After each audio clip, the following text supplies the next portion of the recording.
Position the slider guide bush.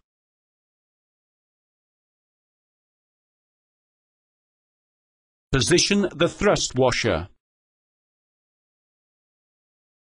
Fit the oil seal into place.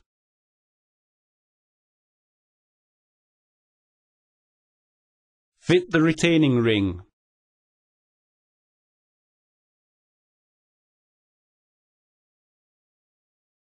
Fit the dust seal into place.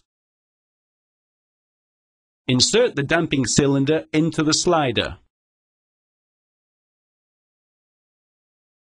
Insert the centering bush into the slider. Insert the stanchion tube into the slider.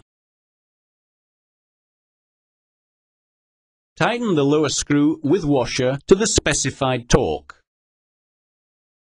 Insert the spring and fill the specified quantity of oil into the fork.